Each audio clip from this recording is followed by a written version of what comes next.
వచ్చేసాడు అన్న షూటింగ్ కి తిరిగి వచ్చేసాడు. అసలు ఎంత డెడికేషనో చూడండి. షోల్డర్ స్లింగ్ ఉంచుకొని కూడా అన్న రాష్ట్రం కోసం ఎంత కష్టపడుతున్నాడు. ఆ రాష్ట్రం కోసం ఇంత కష్టపడుతుంటే మనం కనీసం అన్న కోసం మాట్లాడకపోతే ఎలా చెప్పండి. అందుకే ఈ రోజు video mister deputy CM Pawan Kalyan కోసం. నిన్న అంటే ఆగస్టు 1న భోగపురంలో ఎయిర్పోర్ట్ ఇనాగ్రేషన్ కి మోడీ వచ్చాడంటే పవన్ కళ్యాణ్ కి ఎక్కడ లేని ప్రేమ పొంగి పొర్లుతుంది. పవన్ కళ్యాణ్ కే కాదు, సిబిఎన్ కి, లోకేష్ కి ప్రేమ గౌరవం పొంగి పొర్లి కారిపోతుందన్నమాట. మీటింగ్ మొత్తంలో భజన చేస్తూనే ఉన్నారు ముగ్గురు. సిబిఎన్ ఏమన్నాడు, లోకేష్ ఏమన్నాడు, పవర్ స్టార్ పవన్ కళ్యాణ్ ఏమన్నాడు, ఇందులో రియాలిటీ ఏంటి అనేది మనం ఈ రోజు మాట్లాడుకుందాం. భారత్ మాతాకి దేశభక్తి రావాలి మీ అందరిలో. దేశభక్తి రావాలంటే ఏం చేయాలో తెలుసుగా. దేశభక్తి రావాలి మీ అందరిలో. భారత్ మాతాకి. మోడీ దగ్గర మార్కులు కొట్టేయడానికి ఒకరిని మించి ఒకరు భారత్ మాతకి జై కొట్టారు. అంతేలేండి, మోడీని చూడగానే ప్రతి ఒక్కరికి ఎక్కడ లేని దేశభక్తి వచ్చేస్తుంది. భారత్ మాతాకి. భారత్ మాతాకి. భారత్ మాతాకి. భారత్ మాతాకి. పొలిటీషియన్ అనగానే మీ మైండ్ లో ఫస్ట్ థాట్ ఏమొస్తుంది? నాకైతే ఇంత చీపుగా, ఇంత నిస్సిగ్గుగా ఎలా బ్రతుకుతారు అనిపిస్తుంది. అదే నోటితో ఏది పడితే అదే తిట్టుకుంటారు, అదే నోటితో మళ్ళీ భజన చేసుకుంటారు. మేబీ రాజకీయాల్లోకి రావాలంటే క్వాలిఫికేషన్ అదే అనుకుంటా. తిట్టిన నోటితోనే పొగిడాలి, పొగిడిన నోటితోనే మళ్ళీ తిట్టాలి. అప్పట్లో సిబిఎన్ మోడీ గురించి ఏమన్నాడో ఈ వీడియో చూడండి. కనీసం దండం పెడితే నమస్కారం పెట్టినటువంటి సంస్కారం ఈ ప్రధానమంత్రి నరేంద్ర మోడీ గారిది. అది అహంకారం. భార్యనే చూసుకునే వాడు దేశాన్ని ఏం చూసుకుంటాడు, కుటుంబాన్ని చూసుకునే వాడు దేశాన్ని ఏం చూసుకుంటానని అడిగాడు ప్రధానమంత్రి. నేనేదో వాచ్మ్యాన్ అంటాడు, ఈయన వాచ్మ్యాన్ కాదు, దగాకోరుగా తయారయ్యాడు. నరేంద్ర మోడీ కరుడుగట్టిన ఉగ్రవాది, మంచివాడు కాదు. నరేంద్ర మోడీ ఈ దేశం ఉండడానికి అర్హత లేదు. మనకు అన్యాయం చేసిన వ్యక్తి ఈ నరేంద్ర మోడీ. ఆంధ్రప్రదేశ్ రాష్ట్రంలో బీజేపీ లేదు, మనతో పొత్తు పెట్టుకున్నా గెలిచారు. వాళ్ళతో పొత్తు పెట్టుకోకపోతే ఇంకో 5 సీట్లు ఎక్కువ వచ్చేటి మనకు. నాకంటే మొన్న వచ్చాడు రాజకీయాల్లోకి నరేంద్ర మోడీ, నా కథలు నేర్పిస్తున్నాడు. ఉందా సిగ్గుంది ఆయనకు? సిగ్గు, లజ్జ, ఒక స్థానం, ఏం గౌరవం లేని వ్యక్తి. గ్రామంలో ఉండే చిన్న కార్యకర్త ఈ నరేంద్ర మోడీ కంటే 1000 టైమ్స్ బెటర్ తమ్ముళ్ళు. అది వాళ్ళ యొక్క స్తోమత. చూసారా? ఇప్పుడు చూడండి ఎలా పొగుడుతాడు. First time I have seen a leader with clear clarity. Always he works with a single agenda, nation first. I am asking one thing, how many leaders with dedication they have worked? In my experience, only one leader, that is Narendra Modi, has done extremely good work. తిట్టిన నోటితోనే పొగడాలి, పొగిడిన నోటితోనే తిట్టాలి. ఒక్క చంద్రబాబు నాయుడు మాత్రమే కాదు, పవన్ కళ్యాణ్ అయినా అంతే. అప్పట్లో అరిచేవాడు, కరిచేవాడు, సకల కళలు చూపించేవాడు. మనం కలుపుతామో భారతీయ జనతా పార్టీలో, జనసేన పార్టీని చస్తాం గానీ ఎప్పటికీ భారతీయ జనతా పార్టీలో ఎప్పటికీ విలీనం చేయం. ఇప్పుడేమో పాదాభివందనం చేస్తాడంట. అలాంటి ప్రధానమంత్రి గారికి మీ పాదాలకు నేను నమస్కారం తెలియజేస్తున్నాను. బాబు గారు ఇంగ్లీష్ లో తెగ వాయించేస్తున్నారు. He is the tallest leader in the world. అక్కడ ఉన్నదేమో టెలిప్రాంప్టర్ మోడీ. ఆయనకి టెలిప్రాంప్టర్ లేకుండా థ్యాంక్ యూ చెప్పడం కూడా రాదు. ఈయనేమో ఇంగ్లీష్ లో ఏదైతే చెప్తున్నాడు. మోడీకి ఒక్క ముక్కైనా అర్థమైందా? నాకు డౌటే. India is going to become 2047 number 1 country in the world. అదండి సంగతి. 2047 కి ఇండియా నెంబర్ 1 అవుతుందంట. ఇక్కడ వరకు బానే ఉంది. ఇండియా నెంబర్ 1 కి వెళ్ళాలి, టాప్ లో ఉండాలి, మనకి కూడా అదే కావాలి. నెక్స్ట్ డైలాగ్ వినండి. It is possible with Narendra Modi ji. Narendra మోడీతోనే సాధ్యమవుతుందంట. ఒక చిన్న లాజిక్ చెప్పండి. నరేంద్ర మోడీ ఏజ్ ఎంతో తెలుసా మీకు? 75 years. ఆయన యోగా అది చేస్తాడు. ఇప్పటికైతే ఆయన హెల్తీగానే ఉన్నాడు. ఓకే, 2047 కి అంటే 20 సంవత్సరాల తర్వాత మోడీకి 95 years వస్తాయి. ఆయనకు 100 years వచ్చేదాకా ఇండియాని డెవలప్ చేస్తూనే ఉంటాడా? మోడీనే చెప్తున్నాడు అప్పటిదాకా నేను ఉంటానో లేదో అని. अब लंबा इंतजार नहीं करना चाहिए भैया. 2050 में ऐसा होगा और बारे होगा तो होगा भी, हम कहाँ होंगे. इसी आंखों से सपने पूरे होते देखना है दोस्त. ఇప్పుడు చిన్నబాబు గారు వస్తారు చూడండి. చిట్టి తీస్తున్నాడు. ఇప్పుడు స్పీచ్ అదరగొడతాడు చూడండి. వికాస్ పురుష్ మాన్య ప్రధానమంత్రి శ్రీ నరేంద్ర మోడీ జీ. వికాస్ పురుష్. ఆ మాటకు మోడీ కూడా నవ్వుతున్నాడు. చూసారా? నమో కా మతలబ్ హిమ్మత్, నమో కా మతలబ్ విశ్వాస్, నమో కా మతలబ్ సురక్షిत भारत, नमो का मतलब दुश्मन को डर, विकसित हो, गरीब का कल्याण हो, भविष्य का गारंटी हो, हर सवाल का एक ही जवाब गौरव प्रधानमंत्री श्री नरेंद्र मोदी गारू। ఎయిర్పోర్ట్ ఇనాగ్రేషన్ లా లేదు ఇది, మోడీ అభినందన సభలా ఉంది. నమో అంటే నరేంద్ర మోడీ కాదు. భారతదేశ వ్యాప్తంగా నమో అంటే నరేంద్ర మోడీ గారు, ఆంధ్ర రాష్ట్రంలో నమో అంటే నాయుడుజీ మోడీజీ గారు అద్భుతమైన జోడీ. నాయుడు మోడీ కాంబో, ఏం కాంబోనో ఏంటో, ఏం చేస్తారో ఏమో వీళ్ళు ఏపీని. ఇప్పుడు మన పవర్ స్టార్ పవన్ కళ్యాణ్ వస్తాడు చూడండి. స్క్రిప్ట్ మొత్తం తప్పులు లేకుండా చదవడంలో పవన్ కళ్యాణ్కి సాటి ఎవ్వరూ లేరు, సాటి రారు కూడా.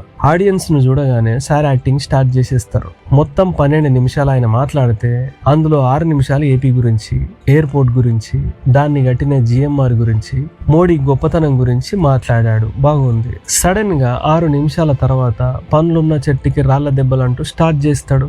పండ్లున్న చెట్టుకి రాళ్ళేస్తారంట. ఏంది బ్రో, ఇంకా నువ్వు మారవా? బంగారాన్ని తాకట్టు పెట్టుకునే స్టేజ్కి ఇండియా వెళ్ళింది. అలాంటి పరిస్థితి నుండి దశాబ్దంగా మోడీ దేశాన్ని నడిపిస్తున్నాడు అంట. భారతదేశం ఒక పరిస్థితిలో బంగారాన్ని కూడా తాకట్టు పెట్టుకునే పరిస్థితి వచ్చింది. అలాంటి పరిస్థితుల నుంచి దశాబ్దం పైనుంచి 3వసారి ప్రధానమంత్రిగా ఆయన ఈ రోజున మన దేశాన్ని నడిపిస్తూ ఉన్నారు. 1990లో ఇండియాకి ఎకనామిక్ క్రైసిస్ వచ్చింది. గల్ఫ్ వార్ వల్ల ఆయిల్ ధరలు పెరిగాయి.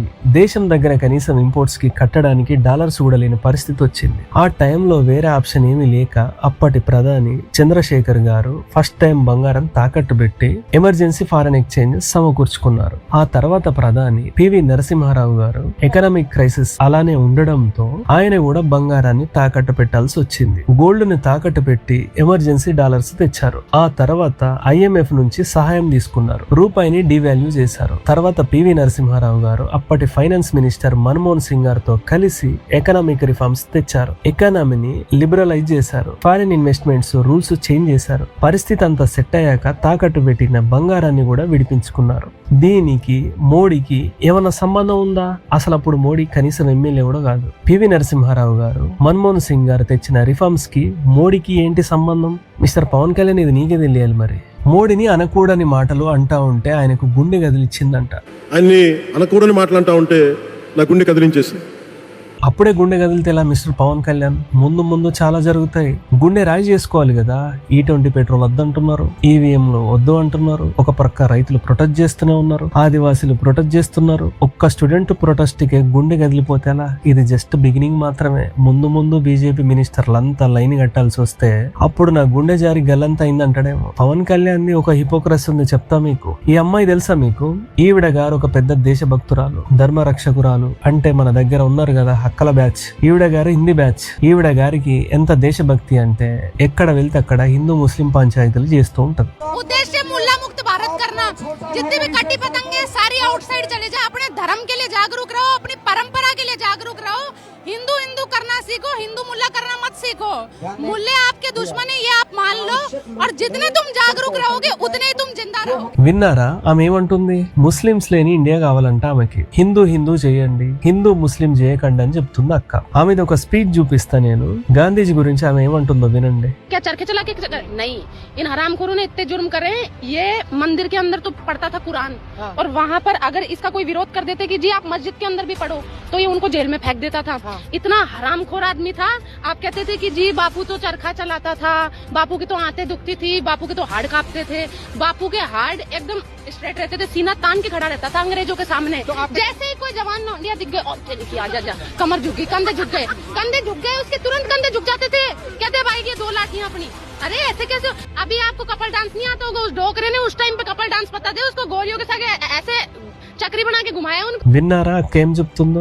గాంధీజీ జాతిపిత, ఆయన గురించి బూతులు మాట్లాడుతుంది. గాంధీజీ గుడి లోపల కూర్చొని ఖురాన్ చదివేవాడని చెప్తుంది. బ్రిటిష్ వాళ్ళతో గాంధీజీ డ్యాన్సులు చేసేవాడని చెప్తుంది. అమ్మాయిలను చూసి గాంధీజీ ఇలా చేసేవాడు అలా చేసేవాడని చెప్తుంది. ఈ అక్క గురించి టాపిక్ ఎందుకు తెచ్చానో చెప్తా. ఈ ఫోటో చూడండి, బాగా చూడండి. జాతిపిత మహాత్మా గాంధీ గురించి చండాలంగా బూతులు మాట్లాడే వాళ్ళతో మన పవర్ స్టార్ ఫోటోలు దిగుతున్నాడు. మోడీని స్టూడెంట్స్ ఏదో అన్నారని గుండె కదిలింది పవన్ కళ్యాణ్ కి. మరి గాంధీజీని అలా అన్న వాళ్ళతో మాత్రం పోయి ఫోటోలు దిగుతున్నాడు అంటే బీజేపీ చెంచాలు ఎన్ని బూతులు మాట్లాడినా తప్పు లేదు, గాంధీజీని తిట్టినా తప్పు లేదు. మోడీని ఒక్క మాట అనగానే గుండె కదిలిపోయిందంట.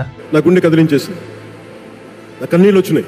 బాధ వచ్చింది. మోడీని అంటే కన్నీళ్ళు వచ్చాయంట, బాధ వచ్చిందంట. మాకు కూడా కన్నీళ్ళు వచ్చాయి. స్టూడెంట్స్ ని చూడకుండా వాళ్ళ మీద లాఠీ చార్జ్ చేసినప్పుడు మాకు కూడా బాధ వచ్చింది. ఒక్కొక్కటి తల పగలగొట్టారు, కొంతమంది కాళ్ళు విరిగాయి, కొంతమంది చేతులు విరిగాయి. ఆడపిల్లలని చూడకుండా కొట్టారు. ఆఖరికి తల్లితో కలిసి ప్రొటెక్ట్ చేస్తున్న స్టూడెంట్ ని తల్లిని కలిపి కొట్టారు. ఒక్కొక్క వీడియో చూస్తుంటే ఇప్పటికి బాధేస్తుంది. వాళ్ళను అలా కొడుతుంటే ఈయన గారికి బాధ రాలేదు. పేపర్ లీక్ వల్ల 20 మంది స్టూడెంట్స్ చనిపోతే ఈయన గారికి బాధ రాలేదు. పిల్లలను కోల్పోయిన స్టూడెంట్స్ తల్లిదండ్రులు ఏడుస్తుంటే ఈయన గారికి బాధ రాలేదు. మోడీనంటే మాత్రం కన్నీళ్ళు వచ్చాయంట.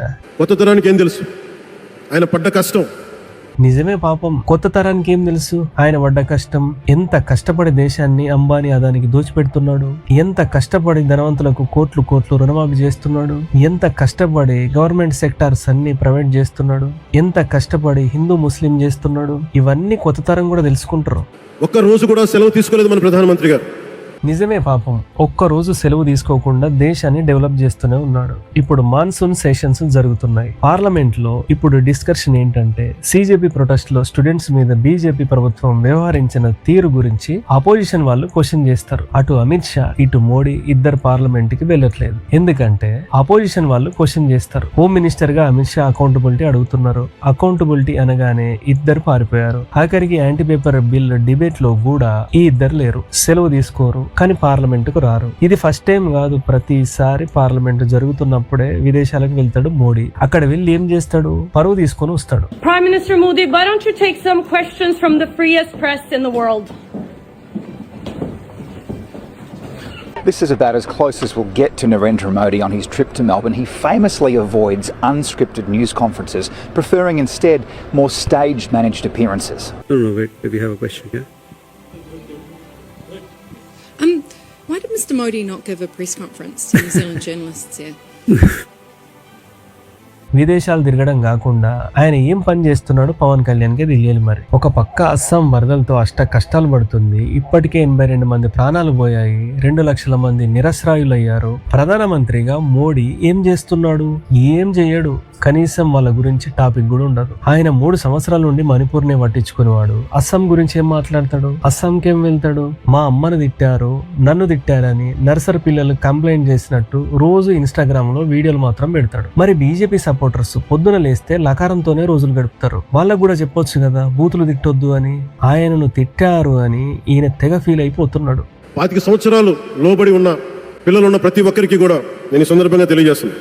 పిల్లల్ని సరైన దారిలో పెట్టడం, సరైన సంస్కారాలు నేర్పించడం చాలా చాలా అవసరం. సంస్కారం గురించి ఈయననే చెప్పాలి. మరి స్టేజ్ మీద చెప్పులు చూపించి నా కొడుకల్లారా అన్నప్పుడు మీ సంస్కారం ఎటుపోయింది మిస్టర్ పవన్ కళ్యాణ్? 25 సంవత్సరాల లోపు పిల్లలకు తల్లిదండ్రులు చెప్తారు, మరి 50 సంవత్సరాలు దాటిన ఈ మహానుభావులకు ఎవరు చెప్తారు?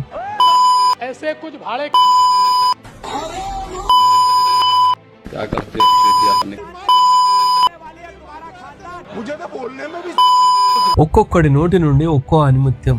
వీళ్ళు బూతుల గురించి ఫీల్ అవ్వడం, వీళ్ళ కోసం పవన్ కళ్యాణ్ ఫీల్ అవ్వడం సరిపోయింది.